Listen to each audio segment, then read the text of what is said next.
જય ખુખારમાં મેલડી માતાજીને ગરીબોની માતા કેમ કહેવામાં આવે છે તે વાત ઉપર ખુખારમાં મેલડીએ શું પ્રવચન આપ્યું તે આપણે ભાગ 1 માં જોશું. જય ખુખારમાં મેલડી. દાડે દિવસે દિવસે મારા સાનિધ્યમાં હજારો ભાવિકો ભક્તો વધે છે. દાડે દાડે 5 જણા લઈને બેસતી હું માતા. આજ અવર જવર કરી 50,000 ભાવિક ભક્તો મારા સાનિધ્યમાં આવે. એ વાતને બહુ સમયગાળો નહીં થયો. આજથી 4 વર્ષ 5 વર્ષ પહેલા હું માતા ખાલી મારી વસ્તી જોડે 2-5 સેવકો જોડે બેસતી. એ ટાઈમે હું બહુસર એટલી પ્રસન્ન હતી મારા દીકરાની ભક્તિથી, મારી વસ્તીની સેવા પૂજાથી. એ દાડો બોલી હતી કે ધર્મની ધજા ફરકાઈશ. આજુબાજુ નહીં પણ ગુજરાતના ખૂણે ખૂણેથી નહીં પણ દેશ દુનિયામાંથી મારા દર્શને આવશે. આ દેશ દુનિયામાંથી મારા સાનિધ્યમાં ખાલી મન માતાના દર્શન કરવા આવે છે. તો મારા ભગવાને મારું સત આલ્યું છે. એ સતનો સદુપયોગ જ કર્યો છે મેં માતાએ. હંમેશા દરેકનું ભલું થાય, હિત થાય, સારું થાય એવી મેં બહુ સારી આશા રાખીશ કે મારા સાનિધ્ય મારા પારે જે દુખિયારા આવે દરેકના દુઃખ દૂર થાય એવી આશા રાખું છું. અને આશા જોડે જોડે એવા આશીર્વાદ આલું છું કે ક્યાંક તમને કોઈ વાતે મારા સાનિધ્યમાં આવા કોઈ મજબૂરી નડતી હોય, કોઈનો દબાવ હોય, કોઈ આવા ના દેતું હોય, કદાચ પૈસા ઉસીના આગા પાછા કરીને આવતા હોય પણ 2 રવિવારે કદાચ થોડું ઘણું વેઠી નહીં તે મારા સાનિધ્યમાં આવ્યા છો ને તો 3જા રવિવાર માટે તો તમારા માટે ગાડીઓ મિલાવું એ અવસર માતા છું. કઈક દુખિયારા કઈક ભાવિકો એવા કે પેલા ચાલુ સાધનમાં આવતા હતા, આજ મારા સાનિધ્યમાં આવ્યા પછી તો કઈક ગાડી મોટરસાયકલો લઈને આવતા થઈ ગયા. તો એ મારી કૃપા જ છે, મારી આશીર્વાદ જ છે. પણ જેણે જેણે મને માતાનો ચોખ્ખો ભાવ આલ્યો છે, જેણે જેણે હેત રાખ્યો, મારી ભક્તિ કરી, મારું નામ લીધું, એવા દરેક ભાવિક ભક્તોને મેં મારા પુરાવા, મારા પ્રમાણ આવા કાળા કળિયુગમાં હાજરા હજુર આલ્યા છે. હું એવી હું બહુસર માતા છું.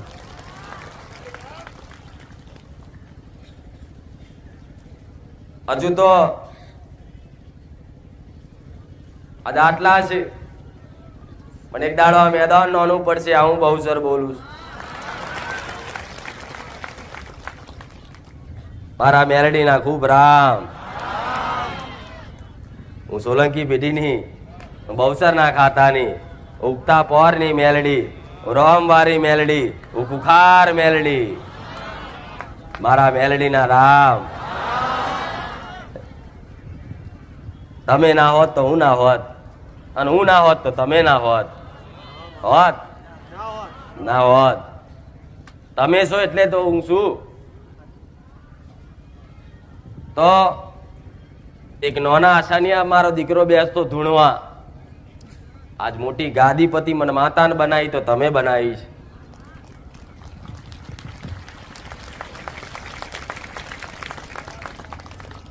તો કહેશે કે માતાજી ભાવિક ભક્તોએ તો ભાવિક ભક્તોએ મારી પર આસ્થા ના રાખી હોત, શ્રદ્ધા ના રાખી હોત અને મેં એમના કોમ ના કર્યા હોત તો મારું નામ ના થાત. એટલે મારા માટે તો તમે મહાન છો. ખાલી દેવ મહાન નહીં હોતું, એના ભક્તોય મહાન હોય છે. દેવ કરતા તો પૂજનીય એના ભક્તો કહેવાય છે. ભગવાન માતાજી પછી પૂજાય પણ પહેલા એના ભક્તો પૂજાય છે. આજ મને બહુચર મેલડીને ઓળખો છો ને, પણ મન માતાને તો પછી ઓળખો છો તમે. મારા દીકરાને પેલા પગે લાગો છો. આવું મેલડી કહું. શરણ તો એના છે, હાથ એના છે, અવાજ એનો છે. પણ એ અવાજમાં મારી મીઠી મીઠી વાણીથી હું મેલડી વાત કરું છું. હાથ ભલે એના 2 રહ્યા પણ એ 2 હાથ ભલે તમને દેખાતા હોય પણ સૂક્ષ્મ રૂપે મારા હજારો હાથ તમારી ઉપર છે. એની બે ભલે આંખો રહી, એની બે આંખોથી કદાચ તમને જોતો હોય, પણ હજારો આંખ વાળી હું મેલડી બેઠી છું.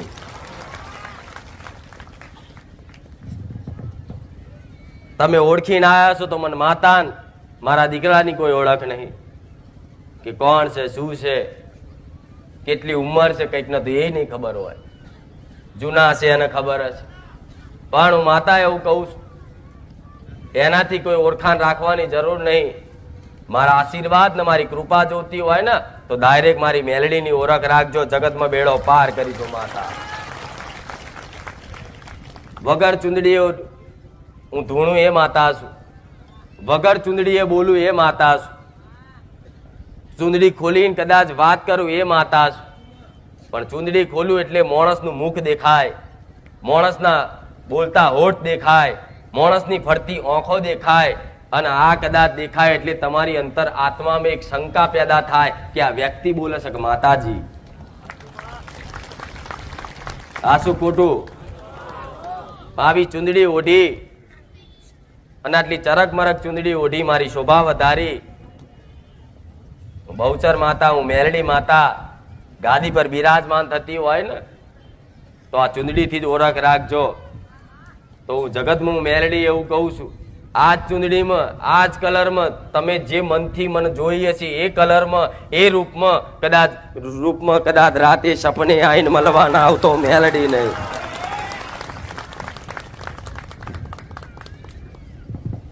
આવા હળાહળ કળિયુગમાં સપને વાતો કરું છું કે નહીં? લગભગ મારા સાનિધ્યમાં હજારો લોકો આવતા હોય ને, પણ લાખ લોકોમાંથી 90,000 માણસોનું સપને આવી છે. આવું મેલડી કહું છું. અને વાતનો પુરાવો એ સાબિતી અનુભવ જેને સપને આવી હશે એને ખબર હશે કે માં અમે તો તારા સાનિધ્યમાં નતા આયા, અને પેલા તું સપને આવી. તો સપને આવીને તમને એવું જગાડ્યા અને કીધું કે આવો બહારે જા, હું મેલડી બોલાવું છું.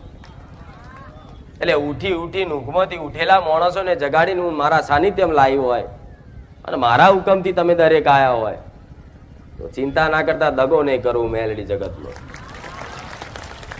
તમારા રવિવાર ભર્યાનું એડે નહીં જવા દઉં, તમારું રોમ રોમ બોલેલું એડે નહીં જવા દઉં. તમારી કરેલી કષ્ટી ને તમારી કરેલી ભક્તિ કોઈ દાડ કદાચ એડે જવા દો ને તો ગોડા મને મારો રોમ રૂઠે, હું મેલડી આવું બોલું.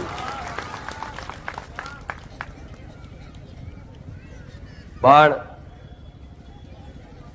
ધીરજની દોર ઝાલી રાખજો, ધીરજની ડોર પકડી રાખજો. જેમ કે આજના મનુષ્યને ઉતાવળ્યો બહુ હોય કે આજે આયા અને કાલે તો એને રિઝલ્ટ જોઈતું હોય, આજે આયા અને કાલે તો એને સુખના અજવાળા જોતા હોય. તો હું માતા એવું કહું છું, એક દાડામાં કોઈ ભગવાન તમને સુખી નહીં કરે, એક દિવસમાં કોઈ માતા તમને આશીર્વાદ આલીને સુખી નહીં કરી શકે. પણ હું 100% એવું માતા એવું કહું છું, મારા સાનિધ્યમાં આવતા જતા રહ્યા અને આવી કદાચ પ્રવચનમાં 2 વાતો મારી ઘરે ઉતારી અને ઘેર જઈને ખાલી પાલન કરવાની ઈચ્છા કરી ને તોથી તમારા સુખના અજવાળા બતાવું મેલડી. એટલે હું ખોટી એવી આશાય નહીં હાલતી કે દરેકના આશીર્વાદમાં દુઃખ મટાડી દઈશ. ના, નડવા વાળા દેવ ચેક કરવા પડે. હું તો એ માતા છું, તમારા પૂર્વ જન્મનું હુંધીના કર્મો ચેક કરી આવું પછી આશીર્વાદ આલું. હું એ મેલડી છું. જે પાપ થયેલું હોય ને એ તમને ખબર ના પડે કે આ તાજવું ચારે ઓમથી ઓમ હાલક ડોલક થતું હોય, પણ પાપ થયેલું હોય ને ધીરે ધીરે મારા આશીર્વાદથી મારી પ્રેરણાથી તમે પુણ્યદાન કરતા થાવ ને એટલે આ પાપનું પલ્લું આ બાજુ હોય ને તો પુણ્યનું કરતા આમ ઊંચું કરી નાખું. હું એ મેલડી છું. કોઈ નહીં મળ્યું હોય જગતમાં, જેમ કે બધાને દુઃખની પડી નહીં. તમે હારા લુગડે કદાચ ટાઈટ માઇટ આમ સફેદ કપડામાં જ્યાં ઇસ્ત્રી ટાઈટ જ્યાં છો ને, હારી ઘડિયાળ પહેરીએ છે ને, હારી ગાડી લઈને જ્યાં છો ને તો હમે એનો સ્વાર્થ જ દેખાય કે જેટલા પૈસા આલી શકશે.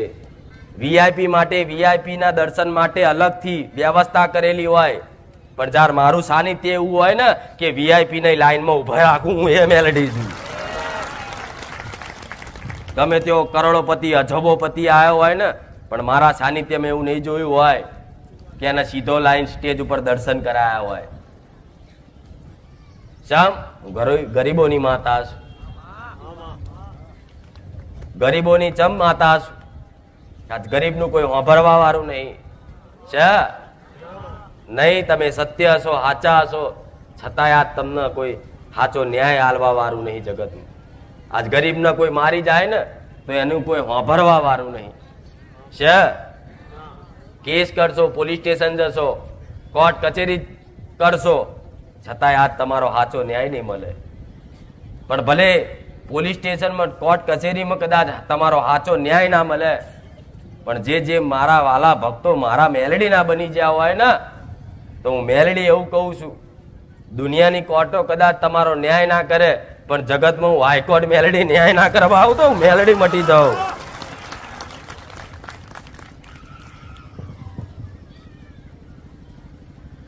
કરેલા ગુના કોઈ છોડતા નહીં.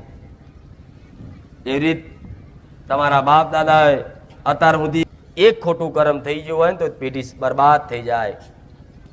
પણ આવી સમજ કોણ આવા કાળા કળિયુગમાં હાલે તમને કે આ તારો ગુનો છે, આ તારા બાપનો ગુનો છે, આ તારી માનો ગુનો છે, તને તારી માનો ને હાકો નડસ, તને તારી બહેનો ને હાકો નડસ, બહુ ન તારી હાહુનો ને હાકો નડસ. આવું કોણ કહેવા વાળું છે?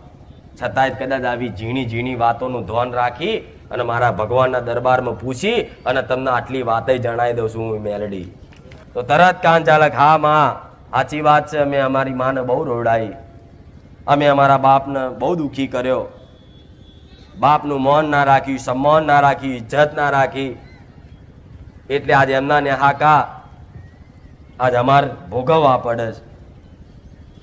તો મા બાપના નેહાકા લીધા હોય, હોવે સાસુ સસરાના નેહાકા બરોબર લીધા હોય, અને મારા જેવી કદાચ ગમે તેવી જાગતી સતવારી માતાને આગળ આવીને માથા 1000 વખત પસાડો ને પણ તમારું ભલું નહીં થાય. હું મેલડી આવું શું થશે? થશે. તમારી માં ઘેર રોતી હશે, તમારો બાપ ઘેર આહુડા પાડતો હશે, તમે તમારી માને બોલી જતા હોય, તમે તમારા બાપને જેમ તેમ બોલી જતા હોય, અને બાપને ખાલી દુઃખ લાગી જાય ને એક વખત કે મારો દીકરો છે, મેં આવા સંસ્કાર આલ્યા હતા, આજ મારી હોમે બોલ્યો, આજ મને બજાર વચ્ચે કે ના રાખી, મારી આબરૂ ના રાખી, એક ખાલી નેહાકો પડી જાય ને તો સમજી લો તમારી એક પેઢી તો સાફ થઈ જ જાય, દુઃખી થઈ જ જાય, પણ તમારી આવનારી વસ્તી તમારો દીકરો હશે ને એ જ એવું ને એવું તમારી જોડે વર્તન કરશે. હું મેલડી આવું કહું. તમે તમારા બાપને જેવો હેરાન કર્યો છે ને તો તમારો દીકરો એ બાપને કરેલા હેરાન ગતિ કરેલું કર્મ તમારા દીકરાના સ્વરૂપમાં તમારે વેઠવું જ પડશે. આજ કઈક મા બાપનું કહેવું આવું હોય કે માં અમારો દીકરો અમને બોલે છે, મારે છે, ગારો બોલે છે, કીધામ રહેતો નહીં, એનું મનનું ધાર્યું જ કરે છે, દારૂ પીવે છે, સિગરેટ પીવે છે, કહેશો ને કઈક મા બાપ બેસોનો છોડાવવા મારા પારે આવે છે, તો તમે પહેલા ભગવાન માતાજી કયા નડે છે, કયો ગ્રહ નડે છે, એ બધું ચેક કર્યા વગર પહેલા તો એ વિચારાય કે મેં મારા બાપનો તો હેરાન નહીં કર્યો, આવો કરાય કે નહીં, મેં મારી માને તો આવી રીતની હેરાન નહીં કરી, કરાય કે નહીં. પણ આજ કોને આવું બધું ખબર પડે છે? ખબર પડે કે મારો બાપ એવો હતો તો મેં આવું કર્યું, પણ બાપ ગમે તેવો હોય પણ તમારો બાપ છે એમ કરીને રાખજો. હું મેલડી રાજી થઈ. માં ગમે તેવી રહી પણ તમારી માં છે એમ કરીને એની સેવા કરજો. કદાચ એના સ્વભાવને લઈ અને કંઈક ઉંમર લાયક ઉંમર જેમ જેમ 50 વર્ષ વટે ને એટલે ધીરે ધીરે ધીરે ધીરે માનસિક સંતુલન બગડી જાય, એટલે એની આદત થઈ જાય, બોલ બોલ કરે, જેમ તેમ બોલે, તો તમારે એવું ખોટું ના લગાડાય. અને મારી વાતોમાં કંઈકના જવાબ મળી ગયા છે. તમને મારી વાતો એવી જ લાગતી હશે કે માં આ તે મને કીધું. દીકરીઓને એમની વાતો એવી લાગતી કે માં આ તું કોઈ નહીં, આ સ્પેશિયલ ત્યાં મારા માટે જ કીધું. હું માતા એવું કહું છું, આ તમારા માટે જ કહું છું કે હજારોને હું પહોંચી નહીં વરું. બોલાવી છે ને કુળદેવીને ઘેર કે કંકુના પગલે આવો, આ ચૈતનના નોરતા નજીક આવે છો. આ ચૈતનના નોરતા નજીક આયા તો કદાચ કોઈને આહ્વાન કરવાનું હોય, કોઈને બોલાવાના હોય ને, તે પહેલા બધું સુશોભન કરવું પડે, ચોખ્ખી જગ્યા કરવી પડે, મન પવિત્ર કરવું પડે, જે તે ગુના થયા હોય એની માફી માંગવી પડે, તાર માતાજી ભગવાન આવે. આ શું ખોટું? તો તમારી માન બોલાવા માંગો છો ના ચૈતરમાં? તો હું માતા એવું કહું છું, તમારા મા બાપનો, તમારા દાદા દાદીનો નેહાકો જો તમે કદાચ ના લીધો હોય, પણ તમારા બાપે તમારા દાદાનો નેહાકો લીધો હોય ને, તો દીકરાને એવું કહું છું, એના દીકરાના દીકરાને એવું કહું છું કે બાપ વતી, બાપ તો કદાચ મૂર્ખ હોય, મૂર્ખનો સરદાર હોય, એને કોઈ બુદ્ધિ પહોંચતી ના હોય ને, તો એ દીકરાના દીકરાને એવું કહું છું કે એના બાપ વતી એ દાદા મરી ગયા હોય ને, તો એ માફી માંગી લેજો, મારો રોમ રાજી રહેશે. કોઈ દીકરીને પરણીને હારે જઈ હોય ને, કદાચ એની સાસુ બહુના ઝઘડા બહુ થતા હોય ને, એ વહુએ કદાચ હાહુને બહુ હેરાન કરી હોય ને, અને હાહુ મરી જઈ હોય ને, તો યાદ આવે ને કે મેં મારી હાહુને બહુ હેરાન કરીશ, બહુ દુખી કરીશ, તો અત્યારે મરી જઈએ છીએ ને તોય તમને નડતી જ હશે. મરી ગયા પછી તો કહેશે કે જતા રહ્યા માણસ, તો ચોથી નડવા આવ. તો જતા રહ્યા હોત તો તમને પિતૃ પૂર્વજના સિકોતરના 12 સિકોતરો શું લે નડવા તૈયાર થઈશ? જો મરી ગયા પછી માણસ જતો જ રહેતો હોય પૂરેપૂરો, તો પછી આ પૂર્વજ, આ સિકોતર, આ 12 સિકોતર, આ બધું શું લે તમને નડે? નડે? તેનો મતલબ અહીંયા જ છે, જોઈ જ્યાં તો કે માતાજી ચમ નહીં જ્યાં. તો મેં એનું પહેલાય કારણ કીધેલું છે કે મૃત્યુ એક દાડો બધાને આવવાનું છે. આવવાનું છે ને? કોઈ અમર છે? અમર લઈને આવ્યું છે કોઈ? કે કોઈ અમર વરદાન લઈને આવ્યું હોય કોઈ એવું છે સતયુગનો મહાપુરુષ? નહીં, સંસારમાં કોઈ નહીં. એક દાડો બધાને જવાનું છે. ભગવાને અવતાર લીધો ને તો એમનું મૃત્યુ થયું છે. તો મૃત્યુ અટલ સત્ય છે, સનાતન સત્ય કહેવાય. તો મૃત્યુ એક દાડો બધાને આવવાનું છે. આવવાનું છે. તો મરી ગયા પછી તમારું શું થાય એ કોઈને ખબર છે? કે મારી ભૂત થાય, કંઈક નું કેવું આવું હોય. અને હું એવું કહું છું કે હા, મરી ગયા પછી તમે ભૂત થાવ. તો ભૂત કેમ થાવ કોઈને ખબર છે? નહીં ખબર. કહું ધોનથી વાપરજો તો કહીશ. જેમ કે આ બધી ઊંડાણના રહસ્યોની વાતો કરીશ ને, તો મારી વાત ગળે ઉતરશે, તમને પૂજવાનું મન થશે. દેવી દેવતા તમારા પૂર્વજ સિકોતર માતાઓનું પૂંદાન કરવાનું અને પૂજવાનું મન થશે.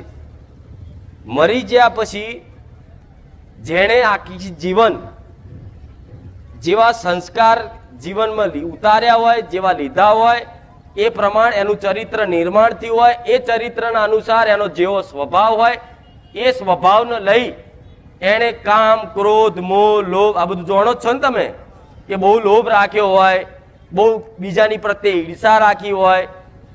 તો મળતી ઘડીએ જેનો જે જગ્યાએ જીવ રહી જાય, એ જગ્યાનો લગાવ હોય, એ જગ્યાનો જીવ ભટક્યા કરે. આવું વાપર્યું જ કોઈ દાડો નહીં? તમે મરી જાઓ અને છેલ્લી ઘડીએ તમારા મગજમાં જે વિચાર આવે ને એ તમે પહોંચી જાઓ.